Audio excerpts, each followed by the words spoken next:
Ал енді мен бұл видео жолдамамда бүкіл қазақстандық авто жүргізушілерге арнағым келіп тұр.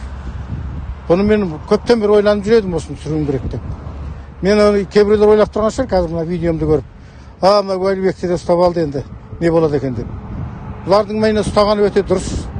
Өйткені менің қасымдағы авто жүргізушім жылдамдық шамалы асырып жіберді. Сөйтіп мен оларға айттым, сіздердікі дұрыс, айыппұлын төлете беріңіздер деп. Өйткені біз жолда жүреміз. Мына өнер адамдары, спортшылар, біз сапарда өте көп жүреміз. Мен де бүгін бір сапарға кетіп бара жатыр едім. Сөйттім дағы арнайы түсіп, осы жолдамамды, видео жолдамамды авто жүргізушілерге, қазақстандықтарға арнағым келіп отыр. Айналайын, мынау жол қанша жылдамдықпен кетіп жатыр, қаншама көлік кетіп баратыр.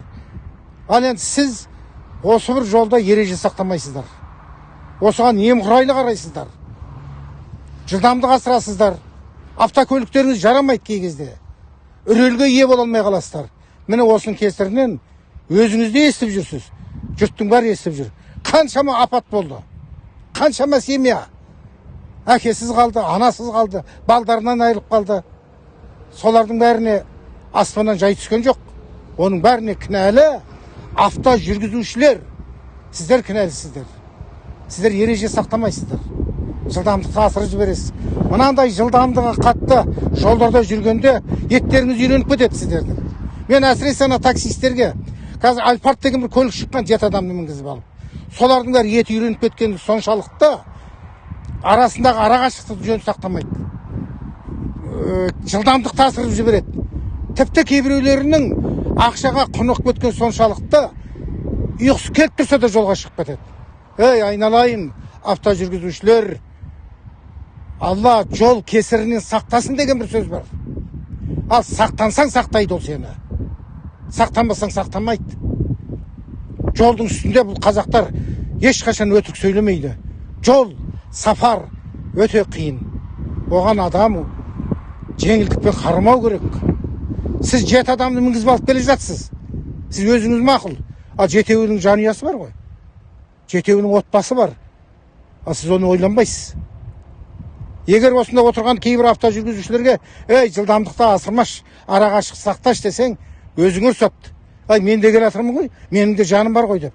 Сонда жолда аударылып жатқаның бәрінің не жанынан безгендер ме солар? Неғып ойланбайсыңдар осыны? Олар да тура сен ұқсап айтқандар соның бәрі.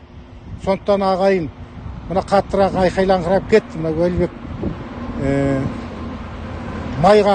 май қызметкерлеріне, жол сақшыларына жыны кеп тұрма деп ойланбаңыздар.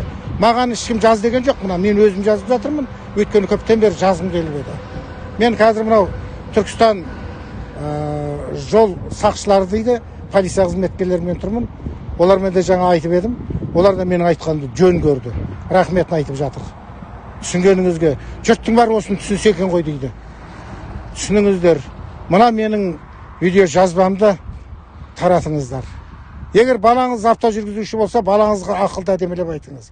Егер күйеуіңіз таксист болса, авто жүргізуші болатын болса, оған күндіз-түні айтыңыз. Біз айтқанмен көбісі тілімізді алмай жатыр. Мүмкін қатынның тілін алатын шығар ол. Мүмкін ата-анасының тілін алатын шығар. Әйтеуір кімнің тілі өтеді, сол авто жүргізушіге. Сіздер айтыңыздар авто жүргізушілерге. Жолдарыңыз болсын, сапарда жүргендер. Жол кесірінен сіздер сақтасын. Сақтансаң сақтайды. Ережені сақта, айналайын, авто жүргізушім. Аман болайық.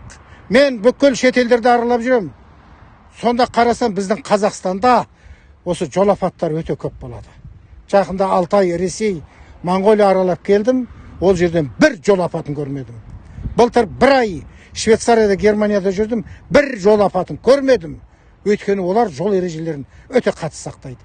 Мәдениетті түрде айдайды. Ал бізде шынын айтайық, өте мәдениетсіз айдайсыздар. Сақ болайықшы. Жол ережесін сақтайық.